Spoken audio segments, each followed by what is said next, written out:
마가복음 7장 31절부터 37절까지 하나님의 말씀을 함께 받들어 읽겠습니다. 예수께서 다시 두로 지방에서 나와 시돈을 지나고 데가볼리 지방을 통과하여 갈릴리 호수에 이르시매 사람들이 귀먹고 말 더듬는 자를 데리고 예수께 나와 안수하여 주시기를 간구하거늘 예수께서 그 사람을 따로 데리고 무리를 떠나사 손가락을 그의 양귀에 놓고 침을 뱉어 그의 혀에 손을 대시며 하늘을 우러러 탄식하시며 그에게 이르시되 에바다 하시니 이는 열리라는 뜻이라. 그의 귀가 열리고 혀가 맺힌 것이 곧 풀려 말이 분명하여졌더라. 예수께서 그들에게 경고하사 아무에게도 이르지 말라 하시되 경고하실수록 그들이 더욱 널리 전파하니 사람들이 심히 놀라 이르되 그가 모든 것을 잘하였도다. 못 듣는 사람도 듣게 하고 말 못하는 사람도 말하게 한다 하니라. 아멘. 예수님은 이방인의 땅인 두로 지방에서 수로보니게 여인의 딸이 더러운 귀신에게 사로잡혀 있었을 때 귀신을 쫓아내고 깨끗하게 치료해 주셨습니다. 그리고 이제 다시 갈릴리로 돌아오셨습니다. 예수님이 갈릴리로 돌아오자 예수님에 대한 소문이 파다하게 퍼지게 되었습니다. 예수님은 모든 질병을 고치시고 귀신을 쫓아내시는 능력 있는 분이라고 하는 소문이 쫙 퍼지게 됩니다. 그러자 예수님께서 갈릴리에 나타나시자 큰 무리가 예수님께로 몰려들었습니다. 같은 내용을 기록하고 있는 마태복음 15장에는 좀 다르게 표현을 하고 있습니다. 마태복음 15장 30절에 큰 무리가 다리 저는 사람과 장애인과 맹인과 말 못하는 사람과 기타 여럿을 데리고 와서 예수의 발 앞에 앉힘에 고쳐주시니 라고 그렇게 표현을 하고 있습니다. 예수님의 소문이 퍼지자 많은 환우들이 치유를 바라면서 예수님 앞으로 몰려든 것이죠. 그야 그럴 수밖에 없죠. 의사도 치료하지 못하는 병을 치료하실 수 있는 분이 예수님이라고 하는 소문을 들었을 때 환우들은 기뻐했을 것입니다. 왜냐? 나의 병도 예수님이라면 치료하실 수 있다라고 하는 믿음이 생겼기 때문이죠. 그래서 그들은 수많은 환우들이 예수님이 있는 곳으로 몰려들었다라고 하는 것입니다. 그들은 치유를 바라보며 예수님 앞으로 몰려왔습니다.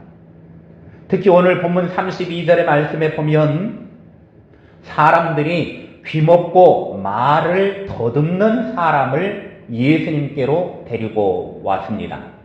이 사람은 자신의 힘으로는 예수님 앞에 나올 수가 없어서 다른 사람의 힘으로 예수님 앞으로 인도되어 나온 것입니다. 이 사람은 귀가 들리지 않고 말을 하지 못하는 사람입니다. 그래서 주변의 사람들이 이 사람을 불쌍히 여기게 된 것이죠. 그는 불행 중에도 주변의 사람들의 도움으로 예수님께 나오는 행운을 얻게 된 것입니다. 사람들은 이 불쌍한 사람에게 예수님께서 손을 얹어 치료해 주시기를 간청했습니다. 그때 예수님은 그 많은 병자들 중에서 특히 이 사람에게 관심을 가져주시고 그를 만나 주셨습니다.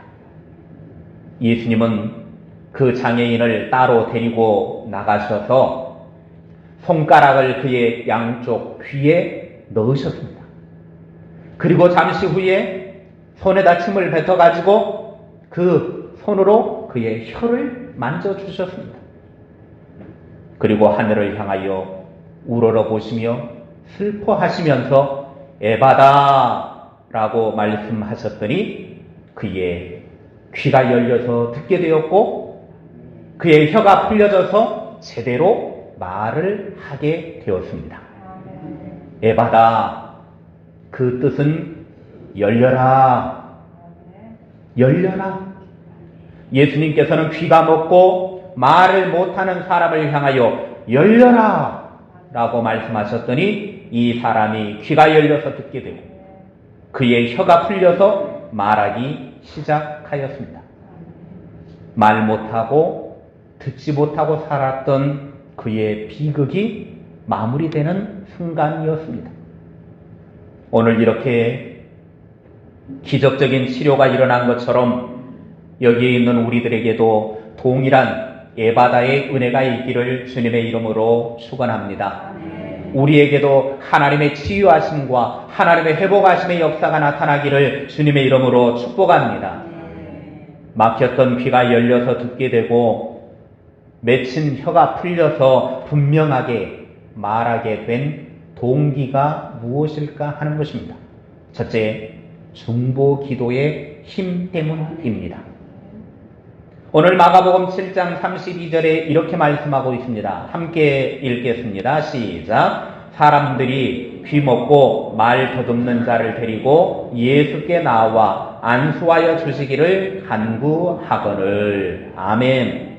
많은 병자들이 예수님 앞으로 나왔지만 특별히 오늘 귀먹고 말 못하는 사람은 자신의 힘으로 온 것이 아니라 사람들에 의해서 예수님 앞으로 왔다라고 하는 사실입니다. 이 사람은 비록 비극적인 삶을 살고 있었지만 그의 주변에는 좋은 사람들이 있었습니다. 그들은 이 불쌍한 사람을 예수님께 데리고 와서 예수님에게 안수해서 치료해 달라고 간청을 했습니다. 안수하여 주시기를 간구했다. 여기 간구하다라고 하는 이 단어의 뜻은 어떤 일에 대해서 하나님께 간청하는 것에 대해 사용되어지는 단어 파라칼레오. 그러니까 지금 이 사람들은 불쌍한 그 사람을 예수님께 데리고 와서 지금 이 불쌍한 사람을 치료해 주십시오 라고 간절히 구했다라는 것입니다. 간절히 기도했다라고 하는 거예요. 불쌍한 사람을 치료해 달라고 간청하는 중보하는 기도를 하고 있다 그 말입니다. 특히 예수님께서 병든 자를 치료하는 안수를 바라며 중보 기도했습니다. 사람들의 중보 기도의 목적은 자신들의 문제 해결이 아니라 상대방의 고통과 아픔 그리고 비극을 가지고 기도했다라고 하는 사실입니다. 고통 가운데 있는 자의 아픔을 자신의 아픔으로 품고 예수님께 고쳐주기를 중보 기도한 것입니다. 그러므로 우리는 주변의 질병으로 아파하는 자들을 위해 중보하는 기도를 해야 합니다. 왜 우리가 중보 기도를 해야 되느냐? 야고보서 5장 15절 말씀에 보면 이렇게 말씀하고 있습니다. 시작. 믿음의 기도는 병든 자를 구원하리니 주께서 그를 일으키시리라. 혹시 죄를 범하였을지라도 사하심을 받으리라. 아멘. 병든 사람을 위하여 중보 기도할 때 우리 주님께서는 그를 고치셔서 일으켜 세워주신다고 약속하셨기 때문입니다. 이것이 바로 중보 기도의 힘입니다. 혹시 주변에 누군가 고통과 질병으로 신음하는 자들이 있다고 하면 그를 위해 주님께 중보하는 기도를 하시기 바랍니다. 주님께서 치료해 주실 줄로 믿고 기도하면 주님께서 일으켜 주실 줄로 믿으시기 바랍니다. 외국에 선교사로 나가 있는 선교사님 부인이 선교지 현장에서 출산을 하게 됩니다. 그런데 출산 직후에 자궁 파열이 일어나가지고 피가 계속 나오는데 도무지 출혈이 멈추지가 않는 것입니다. 그래서 의사들이 아무리 이 출혈을 막으려고 노력을 해봐도 되지 않아서 결국에는 생명의 위협이 오게 됐습니다. 의사들은 고개를 가로지으면서 이제 끝났다, 안 되겠다. 도무지 이 사람의 이 출혈을 막을 수가 없다 하면서 포기 상태에 이르렀습니다. 의사들은 하는 말이 이 사람은 살기도 어렵지만 살아난다 할지라도 식물 인간이 된다거나 극심한 장애를 가지게 될 것이다 라고 그렇게 남편에게, 선교사에게 이야기를 했습니다. 그런데 선교사 부인은 응급수술 중에 이제 도무지 가망이 없는 그 상태에 이르렀을 때 자신의 몸에서 영혼이 빠져나오는 체험을 하게 됩니다. 자신의 영혼이 빠져나와서 자신이 누워있는 그 육체의 몸을 이렇게 바라보는데 온몸이 푸르스름하게 죽은 색으로 변해가고 있더라는 것입니다. 그때 자기의 몸이 푸릇푸릇하게 죽어가고 있는 그 모습을 보고 있는데 갑자기 주님의 십자가에서 흘렸던 보혈이 자기 몸 위로 막 쏟아지고 있는 것입니다. 그 뒤에 갑자기 하얀 공 같은 것들이 막 쏟아져가지고 자기의 몸 위로 막 쏟아 부어지는데 주님의 십자가의 보혈이 임한 후에 그 다음에 하얀 공 같은 것들이 자기 몸 위로 막 부어집니다. 그런데 그런 일이 있고 난 후에 가만히 보니까 자기의 푸르스름하게 죽어던 몸이 점점 혈색을 되찾기 시작하고 있더라는 겁니다. 그때 선교사 부인이 저 하얀 공은 사람들의 중보 기도구나, 그것이 마음에 느껴졌어요. 그리고 다시 몸이 회복이 되어진 그의 몸 안으로 영혼이 들어가게 됩니다. 영혼이 들어가 난 다음에 그는 깨어났습니다. 기적이 일어났습니다. 그래서 의사들은 깜짝 놀랐습니다. 그런데 놀라운 사실은 실제로 선교사 부인이 죽어가던 그 시간에 선교사님을 파송했던 교회 성도들은 모두가 중보 기도를 하고 있었던 시간이었다는 사실입니다. 의사들은 사형 선고를 내렸지만 사형 선고가 무색할 정도로 일주일 후에 일반 병동으로 옮기게 되었고 얼마 지나지 않아서 건강한 몸으로 퇴원하게 되었다라고 하는 사실입니다. 이것이 바로 중보 기도의 힘입니다. 중보 기도는 이렇게 강력한 능력이 있습니다. 자기 자신을 위해서도 기도해야 하지만 남을 위한 중보 기도는 하늘로 올라가 하늘 보좌를 흔드는 능력이 임하게 되는 줄을 믿으시기 바랍니다. 요한계시록 8장 4절에 보면 이렇게 말씀합니다. 함께 읽겠습니다. 시작. 향연이 성도의 기도와 함께 천사의 손으로부터 하나님 앞으로 올라가는지라. 아멘. 하나님께 성도의 기도가 올라가게 되어지는데 성도들의 중보하는 기도는 천사의 손에 들려져서 하나님 앞으로 올라간다라는 사실입니다. 자신과 교회와 나라와 이웃을 위해 중보 기도의 힘을 모으시기 바랍니다. 둘째, 믿음의 반응이 필요합니다. 오늘 본문 마가복음 7장 33절에 이렇게 예수님의 행동이 나타납니다. 함께 읽겠습니다. 예수께서 그 사람을 따로 데리고 무리를 떠나사 손가락을 그의 양 귀에 넣고 침을 뱉어 그의 혀에 손을 대시며. 아멘. 예수님은 귀가 들리지 않고 말을 더듬는 그 환우를 데리고 무리들 사이에서 따로 데리고 나가셨습니다.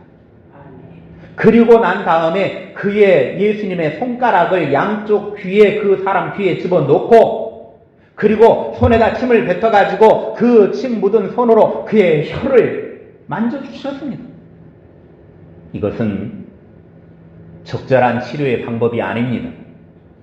더군다나 양쪽 귓구멍에 손가락 집어넣는 것은 그렇다 치더라도 침 뱉은 그 손을 그 사람 혀를 잡아가지고 만진다라고 하는 것은 그 더럽고 추잡한 거 아닙니까?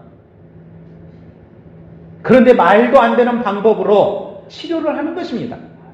아무리 예수님이라고 하지만 이것은 봐줄 수 없는 행동이었습니다. 그런데 이 환우는 예수님께서 하시는 대로 그냥 그대로 믿고 기다립니다.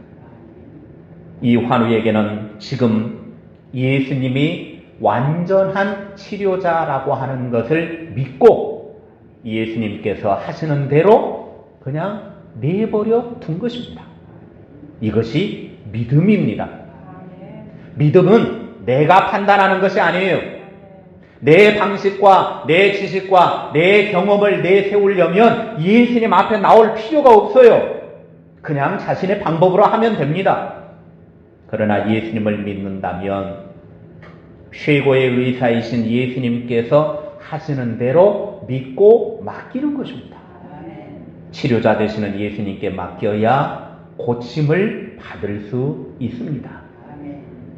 병원에 가면 의사가 제일 싫어하는 환자가 의사의 지시나 의사의 말을 듣지 않고 자기 몸은 자기가 가장 잘 안다고 그렇게 생각을 하면서 처방해 준 약도 잘 안 먹고 먹지 말아야 될 건 먹고 먹어야 될 것은 먹지 않으면서 자기 마음대로 하는 사람이라고 그러죠.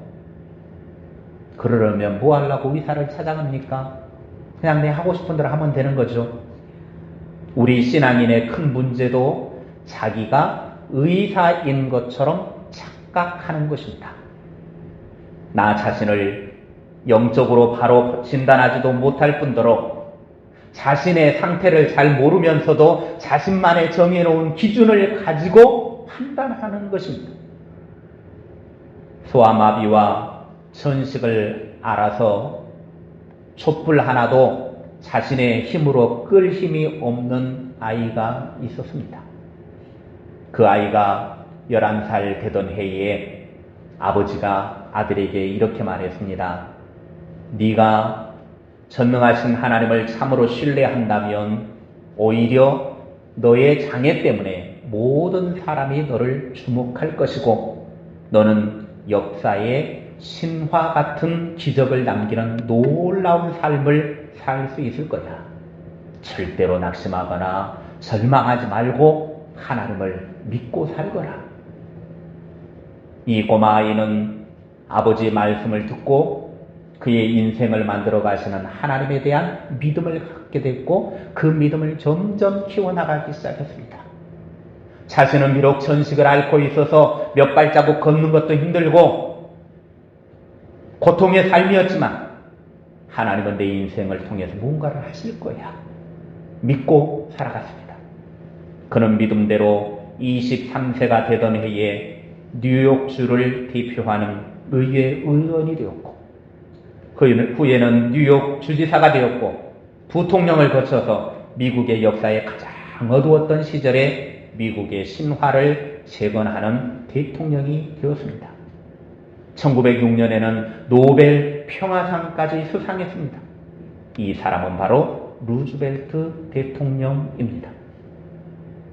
나빠질 것이라고 믿으면 나빠진다라고 하는 노시보 효과가 있고 비록 지금 상황은 좋지 않지만 반대로 좋아질 것이라고 믿으면 좋아진다라고 하는 플라시보 효과가 있죠. 완전한 치료자가 되시는 예수님께서 나를 치료해 주시고 좋게 해 주실 것을 믿고 나아가면 우리 주님께서는 믿음대로 해 주실 줄로 믿으시기 바랍니다. 그래서 히브리서 11장 1절에 이렇게 말씀하시죠. 믿음은 바라는 것들의 실상이요 보이지 않는 것들의 증거니. 주님을 향하여 믿음으로 반응하여 믿음대로 되시기를 주님의 이름으로 축원합니다. 셋째, 예수님의 명령에는 아멘으로 반응해야 합니다.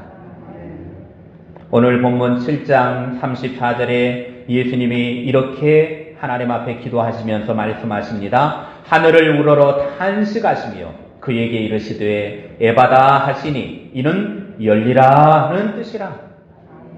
예수님은 하늘을 향하여 탄식하시면서 귀먹고 말 더듬는 자에게 에바다 열려라 명령을 하셨습니다. 예수님의 명령에는 힘이 있습니다. 예수님의 명령은 천지를 창조할 때 나타나는 그런 능력입니다. 예수님의 그 능력은 없는 것을 있게 하시는 능력입니다. 그런 능력 있는 예수님이 고장난 인생 고치는 일 아무것도 아니죠. 없는 것도 만드는 분이신데 이것이 바로 주님의 능력입니다.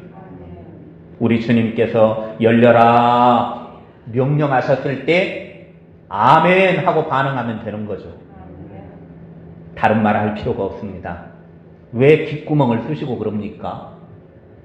왜 신발은 그 더러운 손으로 내 혓바닥을 만집니까? 이게 뭔 치료가 됩니까? 따지고 들 필요가 없어요. 귓구멍을 쑤시든 귓방맹이를 올려치든 혓바닥을 잡아 당기든 그냥 주님이 열려라 명령하면 아멘 하면 되는 것입니다. 주님의 명령에는 능력이 있기 때문이죠. 오늘 본문에 귀먹고 말 더듬던 환우가 주님의 명령에 아멘 했더니 어떤 결과가 나타납니까? 마가복음 7장 35절입니다. 시작. 그의 귀가 열리고 혀가 맺힌 것이 곧 풀려 말이 분명하여졌더라. 아멘. 첫째는 그의 귀가 열렸다라는 사실입니다. 예수님의 말도 안 되는 치료 방식에 열려라 라고 명령했을 때 아멘으로 반응하니까 그의 귀가 열려졌습니다. 믿음은 말씀을 들어야 생겨나는 거예요. 말씀을 듣지 않으면 절대 믿음이 생겨나지 않습니다. 그래서 로마서 10장 17절에 이렇게 말씀하시죠. 시작. 그러므로 믿음은 들음에서 나며 들음은 그리스도의 말씀으로 말미암았느니라. 아멘. 그러므로 하나님의 말씀에 귀를 닫고 있는 성도들에게는 믿음이 성장할 수가 없습니다. 믿음이 성장하려면 하나님의 말씀을 자꾸 들어야 돼요. 귀머거리는 듣지를 못하는 거죠. 속삭이는 사랑의 음성을 듣지 못합니다. 귀가 막힌 사람은 예배 시간에도 하나님의 말씀을 듣지 못해요. 듣지 못하는 이유는 귀가 꽉 닫혀 있기 때문에 그렇습니다. 하나님의 말씀을 듣지 못하는 이유 단 하나, 귀가 닫혀 있기 때문에 그래요. 그러면 왜 귀가 닫혀 있느냐? 그의 교만, 의심, 이기심, 교만함 때문입니다. 문제는 외적인 환경이 있는 것이 아니라 나 자신에게 있더라고 하는 거죠. 내가 귀를 닫고 있기 때문에 하나님의 말씀을 듣지 못하는 것입니다. 오늘 닫혀진 귀가 되어 말씀이 들려지지 않는 분들이 있다고 하면 에바다의 은총이 임하여서 말씀이 들려지는 귀가 되어 열려지기를 주님의 이름으로 축원합니다. 둘째는 그의 혀 맺힌 것이 풀려서 말이 분명하게 되었다라고 하는 사실입니다. 예수님께서 에바다 열려라 명령하셨을 때 아멘으로 반응했더니 들리지 않던 귀가 열려서 듣게 되었을 뿐만 아니라 그의 혀에 맺힌 것이 풀려서 말이 분명해졌다라고 했습니다. 그런데 여기에 보니까 맺힌 것이라고 하는 헬라어의 원어를 보니까 사탄이나 귀신에게 매여 있는 것을 의미하고 있습니다. 다시 말하면 이 사람이 듣지 못하고 말을 못하게 된 것은 결국 마귀가 그의 귀를 막았고 마귀가 그의 혀를 맺히게 해가지고 말을 어눌하게 해버렸다라고 하는 것입니다. 귀신이 그렇게 했다라고 하는 거죠. 사탄은 귀신을 이용해서 사람을 속박하고 말 못하게 했지만 예수님은 열려라 라고 명령하셔서 그를 괴롭히고 있는 귀신을 쫓아내 주십니다. 귀신이 쫓겨나가니까 그의 귀가 열어서 듣게 됐고 그를 괴롭히고 있는 귀신이 쫓겨나가니까 그의 입을 묶고 있는 귀신이 내쫓김으로 말미암아 말이 분명하게 되게 해주셨다라고 하는 사실입니다. 그는 태어나면서부터 장애인이 아니라 중간에 마귀에게 사로잡혀서 말 못하고 귀먹었다라고 하는 사실입니다. 언제나 마귀에게 틈을 내주면 마귀는 우리로 하여금 하나님의 말씀을 듣지 못하게 귀를 막아버립니다. 진리를 말하지 못하도록 막아버립니다. 아무리 복음이 선포되어져도, 말씀이 선포되어져도 듣지 못하고 은혜를 경험하지 못하는 이유는 사탄 마귀가 오늘 또 우리 가운데 와가지고 자꾸 귀를 막고 듣지 못하게 합니다. 진리를 전하지 못하게 입을 막기 때문입니다. 이제 우리의 귀가 열려서 주의 진리의 말씀을 듣게 되기를 바랍니다. 우리의 입이 열려서 찬송하고 기도하고 복음 전하는 도구가 될 수 있기를 바랍니다. 그러기 위해서는 주님께서 우리 각자에게 찾아오셔서 에바다 열려라 라고 명령하실 때 우리가 어떻게 반응해야 된다고요? 아멘으로 반응하는 것입니다. 오늘 각자 여러분들에게 주님이 다가오셔서 에바다 열려라 명령하셨을 때 아멘으로 반응하시기를 바랍니다. 믿음으로 응답하시기 바랍니다. 오늘 이곳에서 에바다의 음성을 들을 수 있기를 바랍니다. 그리고 아멘으로 반응하셔서 막혔던 귀가 열려서 말씀이 들려지고 혀를 묶고 있던 마귀의 사슬이 풀려져서 찬송과 기도가 울려 퍼지게 되기를 주님의 이름으로 축원합니다. 기도하겠습니다. 하나님 아버지, 오늘 사탄 마귀는 우리가 살아가는 이 세상에서 우리 자신을 묶어버리고 우리의 귀를 닫아버리게 하고 또 우리의 혀를 묶어서 말을 못하게 하고 있습니다. 이럴 때 우리는 어둡고 험난한 이 시대 속에서 에바다 열려라 주님의 음성을 듣게 하옵소서. 그리고 주님이 열려라라고 말씀하실 때 아멘으로 반응해서 주의 놀라운 기적의 역사가 일어나게 하여 주시옵소서. 오늘 우리의 삶의 현장이 에바다의 역사가 나타나게 하시고 하나님의 치유와 회복의 역사가 우리 가운데 일어나게 하여 주시옵소서. 우리를 덮고 있는 모든 질병과 고통과 아픔이 치유되게 하여 주시옵소서. 우리의 삶이 온전하게 회복되어지는 복된 주의 은혜가 임할 수 있도록 함께하여 주시옵소서. 우리의 삶이 주님의 치유의 능력 가운데 사로잡혀 하나님의 영광 가운데 나아갈 수 있도록 은혜 베풀어 주시옵소서. 예수님의 이름